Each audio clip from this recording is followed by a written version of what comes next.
Namaskar, I'm Shubhendu Ghosh. Welcome to Global Scan. This is your one-stop destination for a roundup of all the major global developments of the week. South Africa continues to remain on the edge as instances of rioting and looting continue. A closer look at the inherent inequality in the South African society. Focus on that in the show up ahead. Taliban fighters make major gains in Afghanistan while security forces, civilians put up a strong resistance. Nature's fury in many states of India and the space adventure of Virgin Galactic's Richard Branson. All that and more in Global Scan. Let's get started with the top stories. Death toll rises in South Africa. Looting, teenager killed by stray bullet. Businesses severely hit. It's the worst civil unrest since the end of white minority rule in 1994. Protests erupt after former President Jacob Zuma jailed for failing to appear at a corruption inquiry last week. Afghan Taliban captures important border crossing with Pakistan. The West Shaman crossing is major trade route between southwestern Afghanistan and Pakistani seaports. Taliban take over forces Pakistan to seal a part of the border. External Affairs Minister Dr. S. JAISHANKAR presents India's perspective at SCO Foreign Ministers Contact Group meeting on Afghanistan in Dushanbe. Says peace negotiations in earnest is the only answer to stop violence. Highlights One Earth, One Health message and urges every universal vaccination at SCO meeting. A major relief for Cuba. Authorities restore internet access after 3 days of interruptions caused by unprecedented protests erupted over the weekend. Access to social media and messaging apps still blocked on 3G and 4G. And former Indian cricketer Yashpal Sharma dies of cardiac arrest. He was India's top run getter against England in the semi-finals of 1983 World Cup. He was part of India's 1983 World Cup winning team. Let's now begin with news coming in from Africa.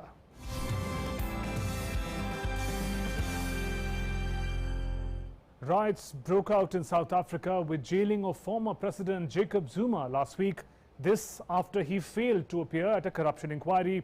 But they swiftly degenerated into instances of looting, destruction, driven by widespread anger over hardship and inequality that nearly 3 decades of democracy since the end of apartheid have failed to address. More than 70 people have been killed in the unrest in the worst of instances in South Africa's history. Days of riots and looting in South Africa have left over 70 people dead and thousands have been hurt. This is the worst civil unrest since the end of white minority rule in 1994. Businesses have been severely hit. A major infrastructure damage can be clearly witnessed. The protest started after ex-President Jacob Zuma was jailed for failing to appear at a corruption inquiry last week. Just after this, there was outpouring of general anger over the hardship and inequality that persists 27 years after the end of apartheid. Shopping malls and warehouses have been ransacked or set ablaze in several cities, mostly in Zuma's home in KwaZulu-Natal province and the financial and economic center Johannesburg and surrounding of Gauteng province. Soldiers have been sent onto the streets to help outnumbered police contain the unrest, and order was being restored in some places on Wednesday, such as the northern Johannesburg town of Alexandra reportedly. After losing 53 cars during the 2019 Johannesburg xenophobic attacks, Oke Uchendu never thought that his business of 11 years, a second-hand car dealership, would be burnt again in less than 2 years. It was on July 11 that he had received a call at midnight that his store was engulfed in flames as looting and violence, the worst in South Africa for years, escalated, wrecking hundreds of businesses. I feel like committing suicide because my livelihood has been taken away from me in my eyes. I was sitting crying, helpless, because I can't do anything. You find that the property is on flame. Like, if you look around you the way I said, there's an Evoque worth 220,000 for a client. It's gone. There's a Discovery. There's a Range Rover. There's a Golf 7. She is the mother of 2-year-old Melokule, who decided to throw her baby in the arms of strangers on the streets to save her. She narrated her ordeal. They kept screaming, "Throw her," and they kept helping me. A woman came close, but I didn't trust her cause she was alone. So they started coming together until there were a lot, and I threw her and I was afraid. After throwing her, I held my head in shock, but they caught her. What was important for her? My daughter was to be out of that situation because of my grandmother did warn me about the situation. So all I wanted was for her to be saved. I couldn't escape alone and left her behind. She kept saying, "Mama, you threw me down." She has been scared and restless at night. And that's not all. A 15-year-old boy was killed by a stray bullet in a Johannesburg township on July 14. Crowds gathered around the body of teenager Vusi Dlamini in Vosloorus in the south of Johannesburg. Among his relatives at the scene were his grandmother and his sister. Acting Minister in the presidency, Kumbudzo Ntshavheni, appealed to the South Africans for calm, asking them to resist the urge to stock up on supplies to avoid spreading COVID-19. We urge members of the public to remain calm and exercise restraint during these trying times. Government is working with the National Consumer Goods Council to ensure food security. If we have members of the public flocking into the shops and malls to buy foodstuff, we are also risking the spread of COVID-19, and it will go to uncontrollable levels with the Delta variant that is currently prevalent in our country. Another area of concern that has been brought into the attention of government is members of the community taking up arms to try and protect their properties. We understand the concern for community for their safety and their need to protect their properties. We would like to urge these communities to work with the law enforcement agencies to stop the looting and violence and to operate within the rule of law. The hardship that persists 27 years after the end of apartheid is a major reason why hundreds of shops and dozens of malls have been stripped bare. Statistics agency data show roughly half of the country's 35 million adults live below the poverty line, and that young people are disproportionately affected by unemployment. When will this violence and crisis end remains to be seen. With Bureau Inputs, DD India. And to fully understand the nature of crisis as it is prevailing in South Africa, it is important to look deeper into the context of inequality that prevails in South Africa. The context, if we look at history of apartheid and the present day inequality, are intrinsically connected. Moving on, while apartheid came to an end and Nelson Mandela took over the leadership of the country, there were hopes for democracy, prosperity and equality. Much of it could be achieved, but not perhaps equality. But with Mandela's exit, there was also a crisis for the African National Congress, the ANC party. It was bogged down by political and graft scandals, and there were doubts about whether the leadership could take forward the ideals of Nelson Mandela. Moving on, we're looking at the context of the crisis in South Africa. In 2018, this doubt and corruption charges against ANC was at its peak when 2018 President Jacob Zuma was forced to step down from presidency with serious charges of corruption. His successor, Cyril Ramaphosa's anti-corruption stance was met with a resistance from more conservative ANC members and also Zuma's loyalists. Much of it is also playing out on the streets of South Africa as we speak. The reality of South Africa is two-speed economy with highest inequality rates. There are two speeds, one which is rapidly developing and progressing with the developing world, and the other which has fallen behind in the race for development. The white population still dominates much of the ownership of land and businesses, although the apartheid, conventional and official segregation of the whites and black ended decades ago. South Africa already was in recession. We're talking about the economic crisis inbuilt in the present turmoil. When the lockdown, COVID lockdown was announced in 2020, the situation from there on has only gone worse. There's been record unemployment levels in South Africa. As we speak, 2 out of 3 young people in South Africa are out of jobs. So there is a frustration, anger growing against the administration. It's also South Africa with its turmoil, economic and social turmoil, among the most violent countries in the world. 35.8 homicides per 100,000 population is reported. That makes it an unsafe place for people to visit and live as well. But that's the reality of South Africa. From the context to the present scenario, what is going on: imprisonment of former President Jacob Zuma, his inability to appear for trial, and the riots that ensued. The government's response has been clear that there is no justification for violence. There are troubles in the South African society, but violence is not the answer. And it has really worked with an iron hand to curb the riots and the violence. As a result, over 1,200 people have been arrested. The casualties we've already told you about, and including those arrested include women, children and the elderly population. So there's no demarcation about who can be sort of avoided and saved from police action. If you talk about economic damages for the rioting and looting that have happened, billions of rands in fact is the nature of damage to the economy. Experts say the real damage is much more, because many of the businesses, shops have been burned down and shut down in the time of COVID, when the economy was already going down. This is pure economic horror. Alongside, there's another pressure. The COVID pandemic is also raging in South Africa. Hospitals are under double pressure from the injured who are coming in from the riot affected areas, and of course those of the COVID patients. So that in brief is the nature of crisis that South African society is facing at the moment. And now let's shift focus to news from Asia.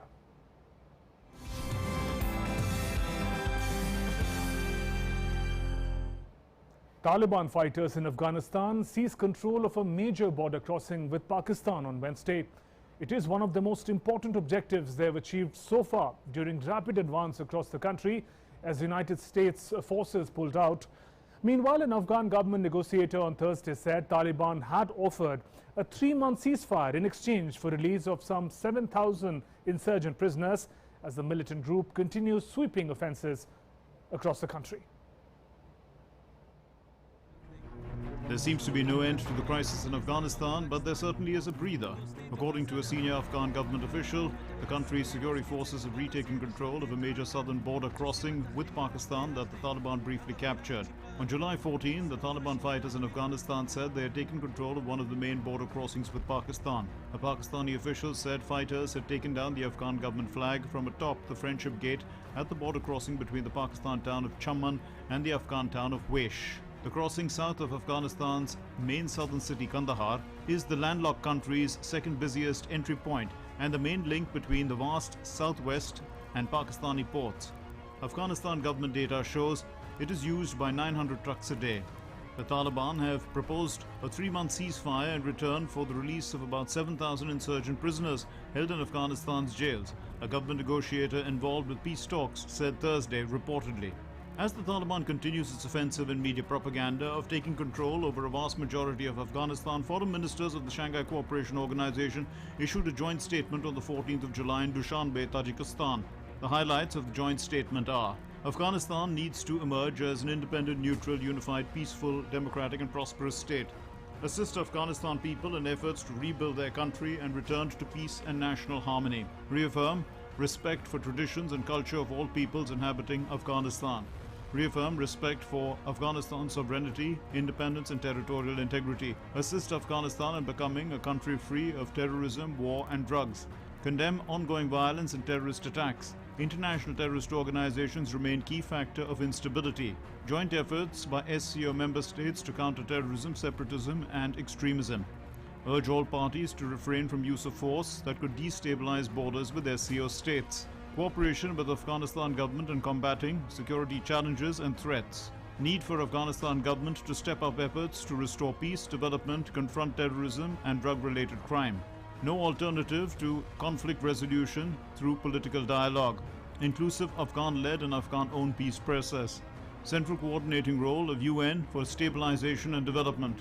Welcome international community's diplomatic support. Inter-Afghan peace talks in Doha, expanded Troika, Moscow consultation format, Tashkent process, Heart of Asia Istanbul process, joint work within SCO Afghanistan contact group, implement roadmap of SCO contact group Bishkek, July 2019. Meanwhile, US Secretary of Defense Lloyd Austin III and the chairman of the Joint Chiefs of Staff, General Mark Milley, greeted General Austin S. Miller, the U.S. general leading the war in Afghanistan at Joint Base Andrews on July 14, marking a symbolic end to America's longest military conflict as the Taliban make a fresh tactical military push. Miller, America's last 4-star commander to serve on the ground in Afghanistan, set off on July 12 from the military base in Kabul that long had been the nerve center for the 2-decade-old war effort. Just 2 days later, Taliban fighters in Afghanistan seized control of a major border crossing with Pakistan, achieving a key strategic objective during a rapid advance across the country as US forces pull out. US President Joe Biden has set a formal end to the US military mission for August 31 as he looks to disengage from a conflict triggered by the Al-Qaeda's attacks on the United States on September 11, 2001.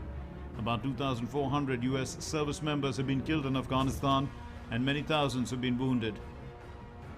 Bureau Report, DD India. And Afghanistan's security situation dominated the meeting of foreign ministers of the Shanghai Cooperation Organization, the SCO, in Tajikistan's capital, Dushanbe. India called on members of SCO to act against terrorism and terror financing. External Affairs Minister Dr. S. JAISHANKAR explicitly said that the world against seizure of power by violence and force, and any such act will not legitimize such actions. The future of Afghanistan cannot be its past. Combating terrorism and extremism is the key purpose of the Shanghai Cooperation Organization, and it must take concrete steps to stop terror financing urgently.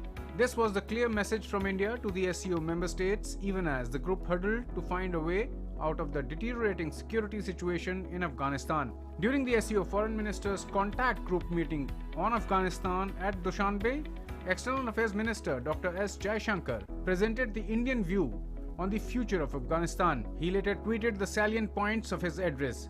The External Affairs Minister stressed on 3 major points. He said that the world, region and the Afghan people all want the same end state, which will be an independent, neutral, unified, peaceful, democratic and prosperous nation. Ceasing violence and terrorist attacks against civilians and state representatives, settle conflict through political dialogue and respect interests of all ethnic groups, and ensure that neighbors are not threatened by terrorism, separatism and extremism. Dr. JAISHANKAR said that the challenge is to act seriously and sincerely on these beliefs, adding that there are forces at work which have a very different agenda. India also made it clear that the world is against seizure of power by violence and force, and any such act will not legitimize such actions. The External Affairs Minister once again stressed on the importance of peace negotiations and adding that it is the only answer to the Afghanistan matter. He said that the future of Afghanistan cannot be its past. A whole new generation has different expectations and the world should not let them down.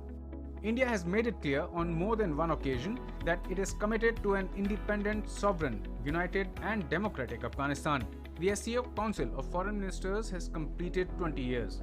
Dr. S. JAISHANKAR said that this is an opportune time to reflect on the achievements and deliberate on the challenges. India also highlighted the One Earth, One Health message and urged early universal vaccination. The External Affairs Minister also spoke on reform, multilateralism and underlined the need to rejuvenate this domain. Bureau Report, DD India. Moving on, nature's fury was reported across many states in India. Lightning has claimed over 70 lives in the 24 hours in different incidents across Uttar Pradesh, Rajasthan and Madhya Pradesh. Centre, state governments have announced relief measures. Prime Minister expressed grief over loss of lives and also announced ex gratia for families of those deceased. As many as 70 people have been killed by lightning strikes across the country in a single day, as many places in North India received rainfall. UP bore the maximum brunt of nature's wrath. Over 40 people died in the state due to lightning strikes across 16 districts. कुल मिलाकर सभी जनपदों में सभी गांवों की जो संख्या थी 41 लोगों के मृत्यु होने की सूचना प्राप्त हुई है और 23 लोगों के घायल होने की सूचना प्राप्त हुई है। पशुओं के मुकाबले में 250 पशुओं की मृत्यु और 20 पशु घायल हुए। तो जो मृतक हैं उनके रिश्तेदारों को जो 4 लाख रुपए की अहेतुक सहायता उपलब्ध कराई जाएगी।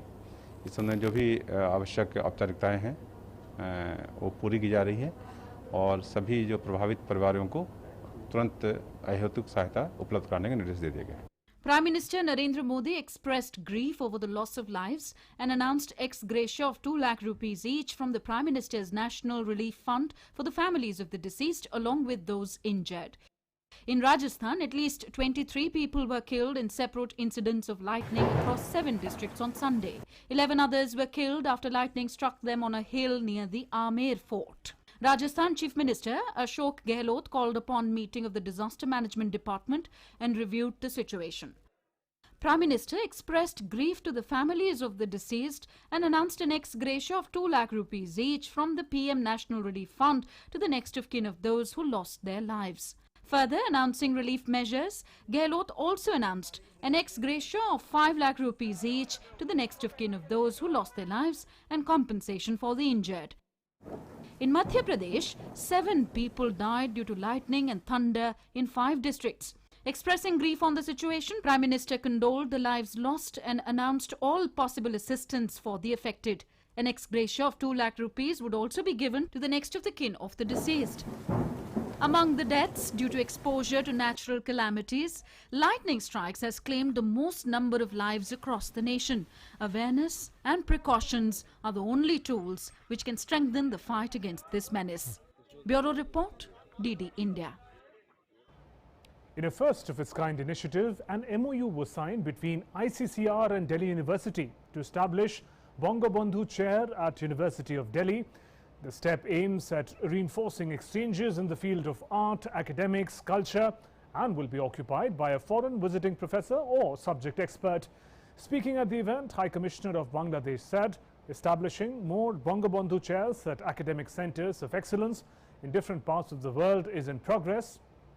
He also requested ICCR to plan visits and short stays of Indian scholars and researchers in Bangladesh for better understanding of the nation's history. The establishment of Bangabandhu Chair is a timely initiative. I hope that it will immensely contribute to broaden our scope for intellectual and academic exchanges and intensify people-to-people contact. I request ICCR to also plan visits and short stays of Indian scholars, academicians and researchers in Bangladesh to have better understanding in the country. And ICCR has set up various chairs abroad, and setting up of chair on Bangladesh is first an important step towards strengthening Indo-Bangladesh ties. The ICCR president said that chair is a celebration of commonality in our worldview. Establishing a chair is basically aimed at providing more gravitas to the process of a targeted research kind of on a particular subject. The very umbilical cord of Bangladesh, I believe, is related to the values that both the countries cherish. And this chair, I believe, is the celebration of this commonality in our worldview. We stand for peace, fraternity, equal respect to all belief systems, democracy and development as well. And from Asia, let's now move on to Americas.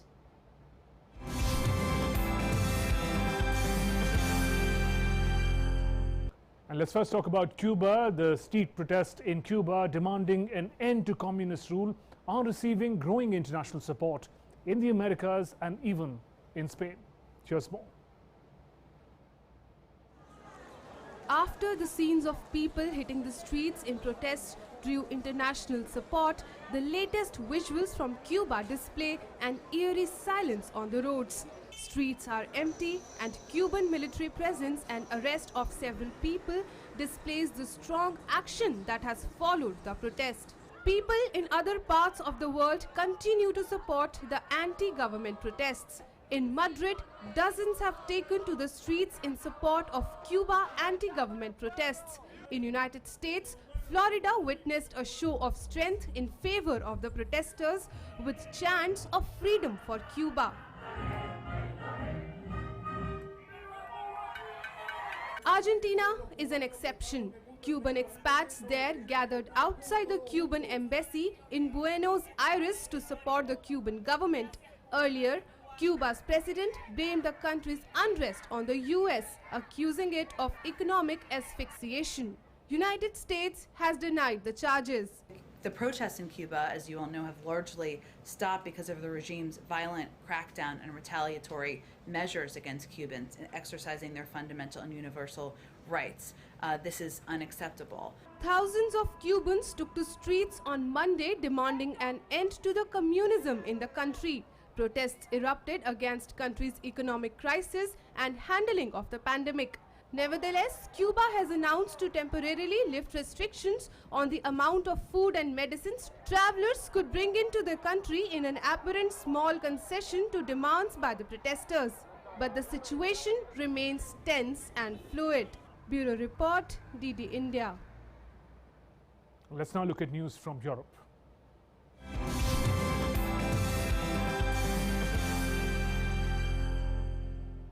British billionaire Richard Branson on Sunday completed his trip to the edge of space aboard the VSS Unity spaceship and returned safely to Earth as well.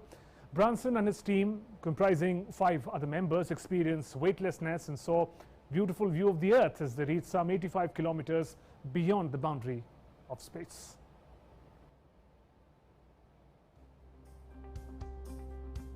It was a symbolic milestone for a venture he started 17 years ago. A mission finally accomplished. British billionaire Richard Branson on July 11 soared more than 50 miles above the New Mexico desert aboard his Virgin Galactic rocket plane and safely returned in the vehicle's first fully crewed test flight to space. And now I'm looking down at a beautiful spaceport. Congratulations to everybody for creating such a beautiful, beautiful place. Congratulations to all our wonderful team at Virgin Galactic for 17 years of hard work to get us this far. Reaching its high-altitude launch point at about 46,000 feet, the VSS Unity passenger rocket plane was released from the mothership and fell away as the crew ignited its rocket, sending it streaking straight upward at supersonic speed to the blackness of space, some 53 miles high. The space plane's contrail was clearly visible from the ground as it soared through the upper atmosphere to the cheers of the crowd below. At the apex of the climb, with the rocket shut down, the crew then experienced a few minutes of microgravity before the space plane shifted into re-entry mode and began a gliding descent to a runway back at the spaceport. The entire flight from takeoff to landing lasted about an hour. Richard Branson sent a video message for children. I was once a child with a dream, looking up to the stars. Now I'm an adult in a spaceship with lots of other wonderful adults looking down to our beautiful, beautiful Earth. Branson, one of the 6 Virgin Galactic Holding Inc. employees strapped in for the ride, has touted the mission as a precursor to a new era of space tourism. With the company he founded in 2004 poised to begin commercial operations next year, the success of the flight also gave the flamboyant entrepreneur bragging rights in a highly publicized rivalry with fellow billionaire Jeff Bezos, the Amazon online retail mogul who had hoped to fly into space first aboard his own space company's rocket. Sunday's launch of the VSS Unity passenger rocket plane marked the company's 22nd test flight of its Spaceship Two system and its 4th crewed mission beyond Earth's atmosphere. It was also the first to carry a full complement of space travelers, 2 pilots and 4 mission specialists. With Bureau Inputs, DD India. Now, the climate change phenomena has been in the news with experts flagging the devastating impact it can have on the overall ecology of the planet. While it is established fact that climate change is a clear and present danger to the mankind, the incidents in many nations have now accelerated efforts to mitigate the deterioration of the situation. European Union policymakers have unveiled their most ambitious plan yet to tackle climate change, aiming to turn green goals into concrete action this decade and set an example for the world's other big economies to follow. The European Commission set out in detail how the bloc's 27 nations can meet their collective goal to reduce net greenhouse gas emissions by 55% from 1990 levels by 2030, a step towards net zero emissions by 2050. But exactly why the Western Bloc is so eager to tackle climate change? The answer perhaps lies in these disturbing visuals. These nations have 2 things in common. They are all in the northern hemisphere and part of the affluent Western developed bloc. Second similarity, which is both startling as well as chilling, is that they are facing nature's wrath that experts firmly believe are a consequence of global climate change. While Nordic country Finland is experiencing record high temperatures, bootleg fire in US is just galloping several kilometers a day, and Germany and Belgium are facing floods.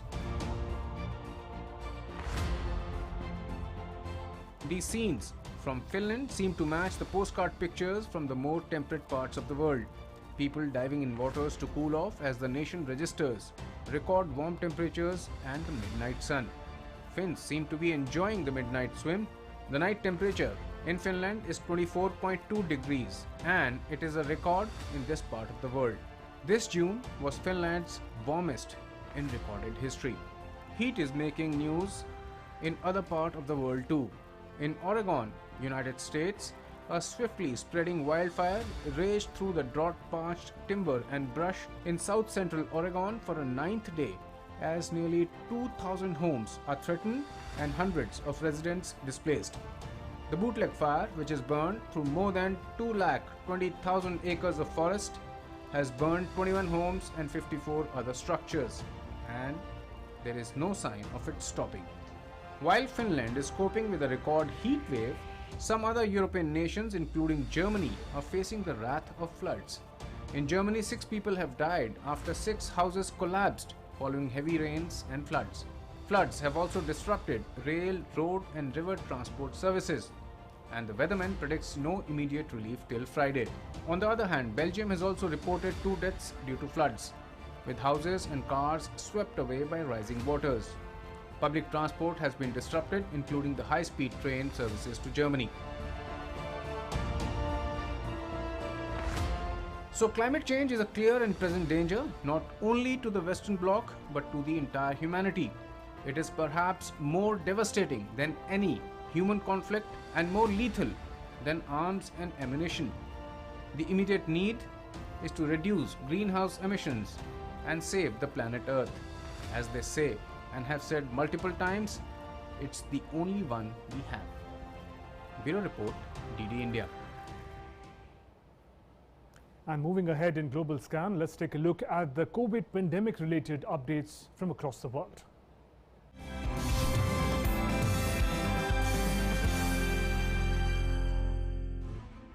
With the global COVID numbers flickering high and low each day, German Chancellor Angela Merkel warned on Tuesday that more people needed to be vaccinated against COVID-19 before restrictions are lifted. However, she further clarified that there are no plans for compulsory vaccination for all. Merkel said that the government would seek to avoid another lockdown of the economy in the autumn, but said it was important to maintain social distancing and other measures to prevent infections from spreading, even as more people are vaccinated. A COVID-19 vaccination center in Malaysia has been ordered to close for sanitization after more than 200 volunteers and workers there tested positive over the weekend. Those inoculated from July 9 to July 12 at the center, about 25 km outside Kuala Lumpur, are advised to self-isolate for 10 days. The facility has a capacity of about 3,000 doses daily. Of the 453 workers and volunteers screened, 204 have tested positive.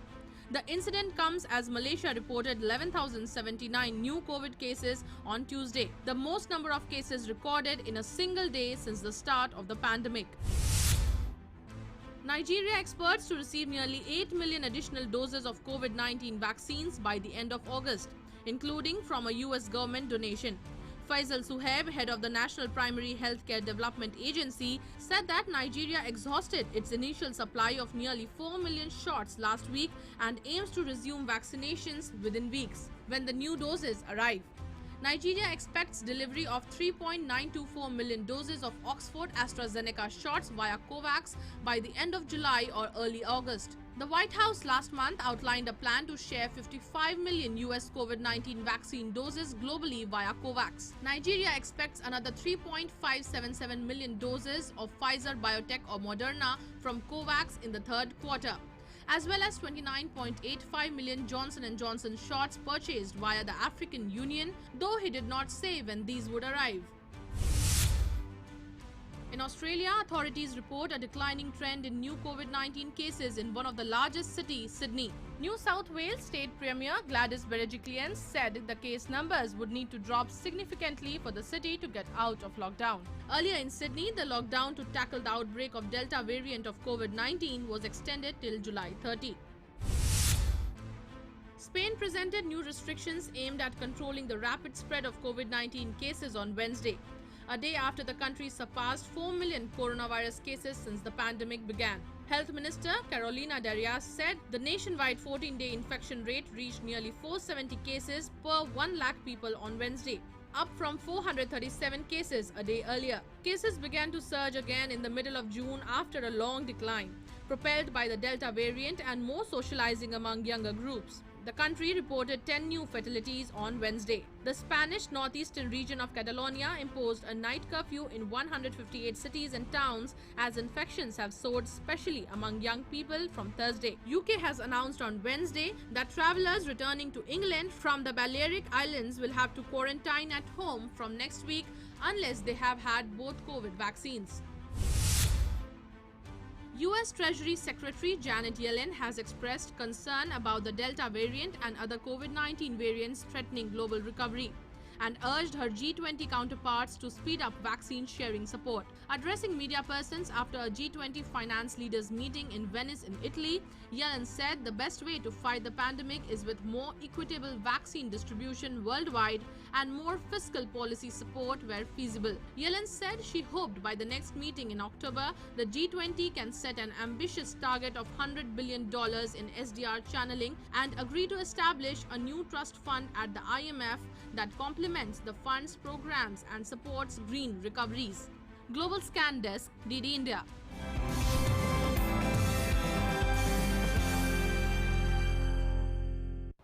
Let's now quickly scan through some more news and developments in fast-forward mode.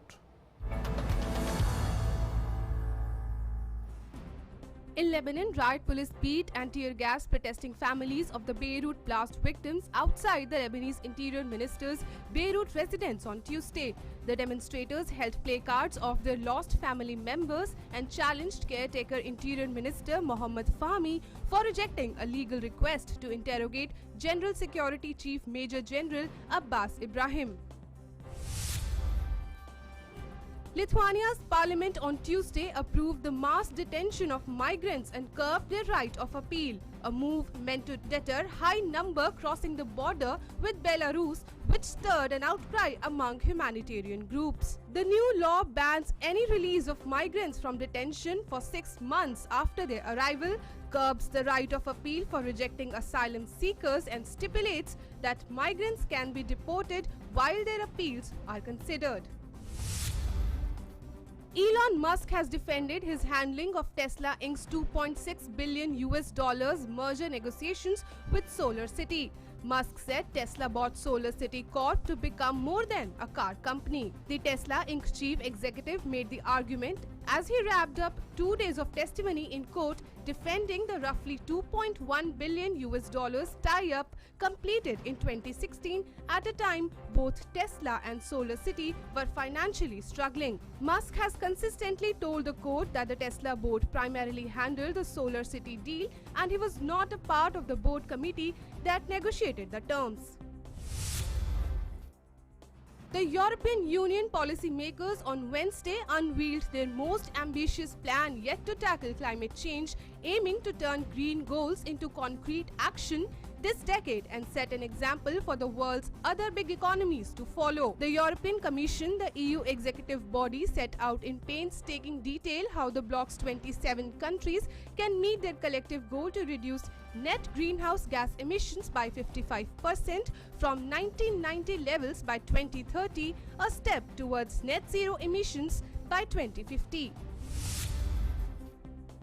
The United Nations warned Britain and other countries drawing up legislation to regulate online content must avoid overly broad definitions and over-reliance on algorithms that might curb free speech. Dozens of new laws on social media have been adopted worldwide in the last 2 years, including Vietnam's 2019 law on cybersecurity, which the experts said had been used to delete posts and arrest those voicing critical opinions.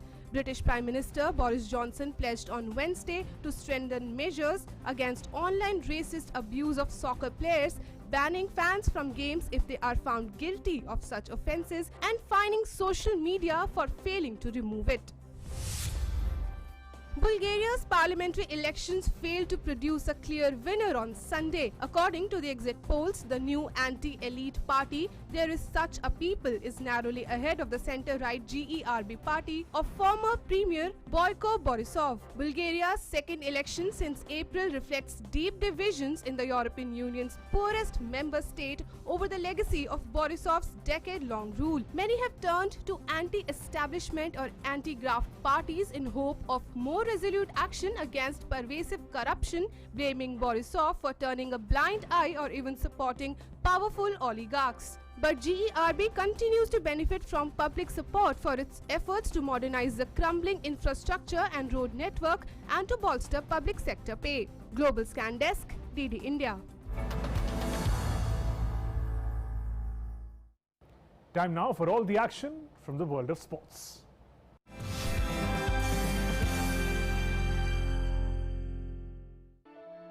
Former Indian middle-order batsman Yashpal Sharma, who was also a member of the Kapil Dev-led World Cup winning team, passed away on Tuesday after suffering a cardiac arrest. He was 66 years old. In the 1983 World Cup, he was the top scorer for India in the semi-final against England, where he scored 61 runs and was involved in a match-winning 92-run stand with Mohinder Amarnath for the third wicket, followed by another 63-run partnership for the fourth wicket with Sandeep Patil. Yashpal had got India off to a brilliant start in the 1983 World Cup as he scored a match-winning 89 against the West Indies in what was India's first match of the showpiece event. As wickets kept tumbling from the other end, he ensured India reached a respectable total of 262 runs. In reply, the Windies were bowled out for 228 runs. Yashpal was adjudged man of the match for his brilliant knock against the two-time world champions. In his Test career, he scored 1,606 runs at 33.45, which included 2 centuries and 9 half-centuries. In ODIs, he scored 883 runs at 28.48, which included 4 half-centuries. He also had 1 wicket each in the 2 formats to his name. In his first-class career that spanned nearly 2 decades, Sharma scored 8,933 runs with 21 centuries and 46 half-centuries. He was born in Ludhiana and represented Punjab, Haryana and Railways in the domestic circuit. Post-retirement, he remained actively involved in coaching, commentary and cricket administration. He served as a national selector across 2 stints, first from 2004 to 2005 and later from 2008 to 2011. He was part of the committee that picked India's 2011 World Cup winning squad. Rifle shooter Ilavanil Valarivan has been included in a 15-member Indian shooting contingent for the Tokyo Olympics, while Manu Bhaker is slated to represent the country in 3 events. Bhaker will be fielded in both the women's 25-meter pistol alongside the experienced Rahi Sarnobat and in her pet 10-meter air pistol event with Yashaswini Deswal. She will partner Saurav Chaudhary in the mixed team event, where they have had a stellar run at the World Cups. Pistol quota winner Chinky Yadav, who had claimed gold in the Delhi World Cup last month, could only earn a reserve spot. To deal with the uncertainty caused by the COVID-19 pandemic, the National Rifle Association of India named 2 reserves in each discipline where its shooters have won quota places for the games. Here is the team selected for Tokyo 2020 Olympics. 10-meter air rifle men: Divyansh Singh Pawar, Deepak Kumar, Sandeep Singh, reserve shooter; Aishwarya Pratap, reserve shooter. 50-meter rifle 3-position men: Sanjeev Rajput, Aishwarya Pratap Singh Tomar, Swapnil Kusale, reserve shooter; Chain Singh, reserve shooter. 10-meter air pistol men: Saurabh Chaudhary, Abhishek Verma, Shahzar Rizvi, reserve shooter; Om Prakash, reserve shooter. 10-meter air rifle women, Apurvi Chandela, Ella Vinil Valarivan, Anjum Mudgil, reserve shooter, Shreya Agarwal, reserve shooter. 50-meter rifle 3-position women, Anjum Mudgil, Tejaswini Sawant, Sunidhi Chauhan, reserve shooter, Gayatri N, reserve shooter. 10-meter pistol women, Manu Bhakar, Yashaswini Singh Deswal, P. Shri Niveta, reserve shooter, Shweta Singh, reserve shooter. 25-meter sports pistol women, Rahi Sarnobat, Manu Bhakar, Chinki Yadav, reserve shooter, Abhidnya Patil, reserve shooter. Skeet men, Angad Veer Singh Bajwa, Mehraj Ahmed Khan, Gurjot Khangura, reserve shooter, Shirat Seth, reserve shooter. 10-meter air rifle mixed team, Divyansh Pawar and Ilavinil Valarivan.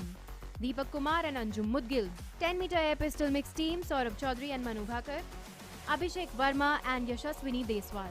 The reserve shooters will undergo the same preparations as the core team shooters to ensure they can step in if any of the first team shooters contract COVID or are unable to participate for any reason. The Tokyo Olympics will begin in July and more shooters can still qualify for the games based on their world rankings.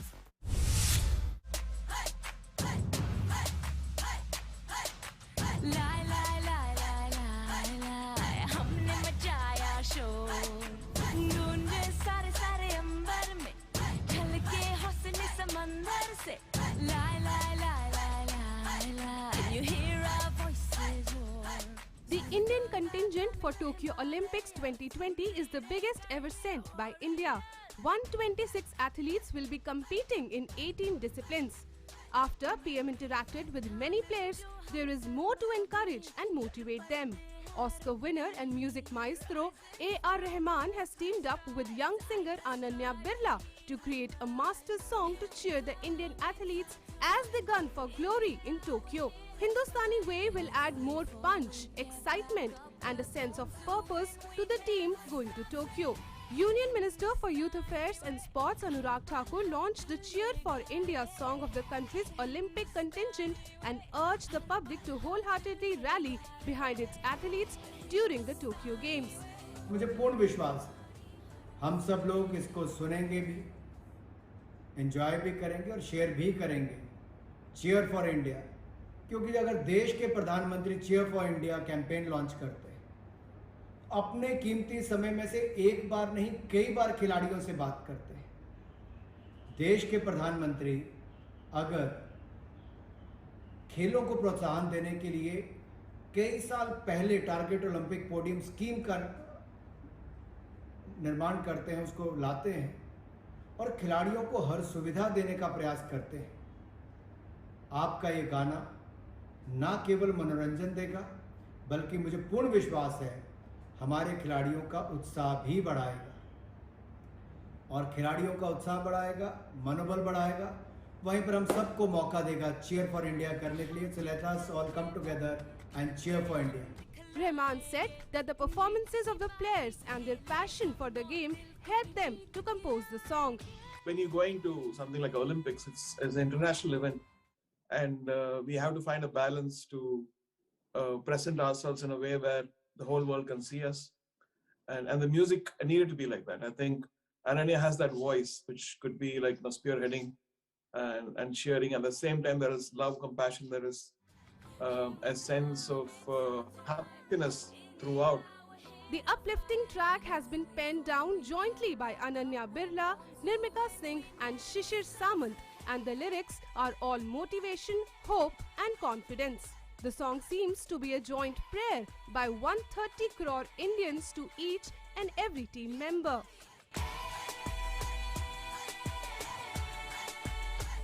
Sports Desk, DD India.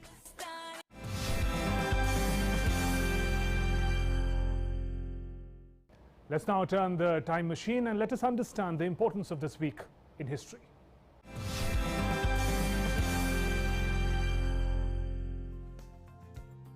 It was on July 12th in the year 1920 that Panama Canal was formally opened. 6 years after the first ship sailed through it. Panama Canal is an 82 kilometers long artificial waterway in Panama. Panama connects the Atlantic Ocean with the Pacific Ocean. The canal is now used by over 14,000 ships every day. On the same day in the year 1997, young activist Malala Yousafzai was born in Pakistan. Malala was shot in 2012 by a Taliban gunman in an assassination attempt in retaliation of her activism. Malala won the Nobel Peace Prize in 2014 at the age of 17 and became the youngest recipient of the award. United Nations has declared July 12th as Malala Day in honor of the young activist. It was on 13 July in the year 1930, the first Soccer World Cup began in Montevideo, Uruguay, with 13 teams taking part in the World Cup. The first matches were between France and Mexico and United States and Belgium simultaneously.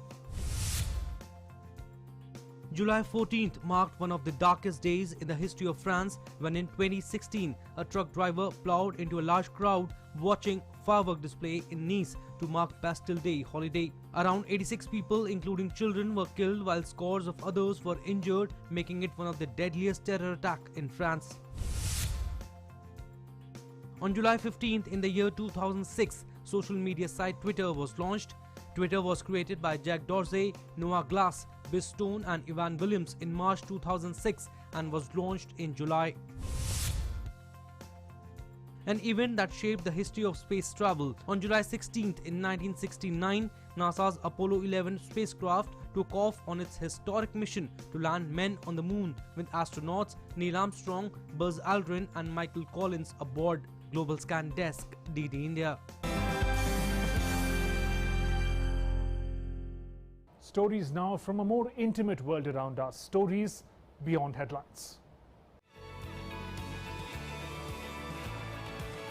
About 200 swimmers dived off the southern French island of If, the location of the famous Chateau d'If fortress, to brave a 5-kilometer swim to Grand Rocos Blanc beach off the coast of the port city of Marseille. There are a total of 9 races during the 3-day event. Monte Cristo Challenge creator Dominic Lena said that some events were cancelled on due to bad weather. The swim, dubbed the Monte Cristo Challenge, is an aquatic race created in 1999 and inspired by the escape of Alexander Dumas' character of Edmond Dantes in the 1844 novel The Count of Monte Cristo. During the race, swimming jump into the Mediterranean and have to achieve the same feat without using fins. A Dubai beauty salon has come up with a novel solution of a microchip manicure that carries your digital calling card to avoid getting too close to others when trading business cards. Clients at Leonard Beauty Lounge near Dubai Trade Center can choose to upload their desired information to a microchip via an application available on either iPhone or Android. The microchip is then sealed onto their nail with polish. The microchip, which can store social media accounts and other basic information, can then be scanned by smartphone users to pull up the digital business card. The idea was the brainchild of salon owner Noor Makaram, who says hers is the first salon in the United Arab Emirates to provide the service. Since posting it on her business's social media page about a month ago, she says clients have flocked in to try the new experiment. Makeup artist Sahar Ahmed travels the West Bank in a pink and black minibus with a picture of Marilyn Monroe painted on it. Named Glitter and adorned with the slogan "Beauty on the Way," the minibus serves brides and clients short on time or ones who are unable to reach the salon. The portable hair and beauty salon that was recently launched is inspired by COVID-19 restrictions that prevented women from visiting beauty parlors, in addition to the difficulties they face at checkpoints around the West Bank. Their salon became in demand in distant locations. The owner aspired to grow their business by expanding their services and operating more minibuses. Cooking is a profession that requires the use of all 5 senses. For this reason, you probably think it won't be a suitable career for a deaf person, but actually that's not true. Everyone works according to certain tasks and everything goes as planned. But in this kitchen, more than half of the staff are deaf, contributing to the community being able to reach their dreams and be independent are some of the things that these young people hope to achieve one day. These people are an example that whether it's a career in the kitchen or another profession, the most important factor is having love and passion for the job. France's hexagon-shaped capital, home to 2.1 million inhabitants, breathes history and art across its architectural landscape. The Eiffel Tower, the world's most visited monument, is the proud symbol of the city, be it on foot, on car or by a drone. the monument never fails to impress us. Meanwhile, the Notre Dame Cathedral still stands tall after its spire and roof burned down in the 2019 fire. Reconstruction is underway for its doors to reopen by 2024. Parisians looking to just sit and read a book or take a quiet stroll can find some shade at the TERRORISM gardens next to the Louvre. Here's a bird's eye view of the historical capital. In Britain, Royal Shakespeare Company has opened an outdoor theatre with a new version of the Comedy of Errors, its first such full-scale production in front of a live audience in over a year. Based on playwright William Shakespeare's birthplace of Stratford-upon-Avon, the company, known as the RSC, built the Lydia and Manfred Gorvey Garden Theatre outside its Swan Theatre by the River Avon. Under British Prime Minister Boris Johnson's roadmap out of lockdown, entertainment venues in England have been welcoming audiences back since mid-May, though at 50% capacity. Global Scan Desk, DD India.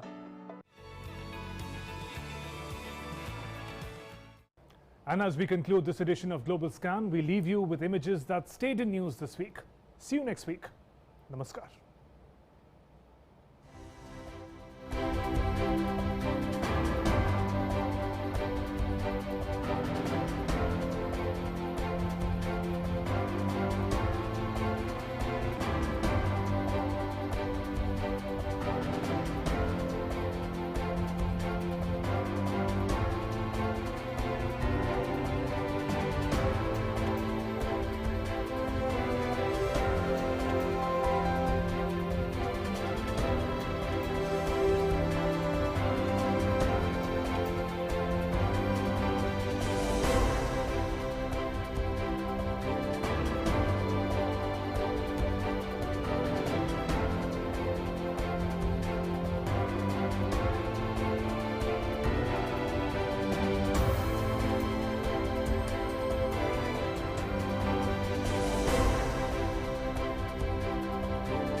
It's been 15 years of Youthnet.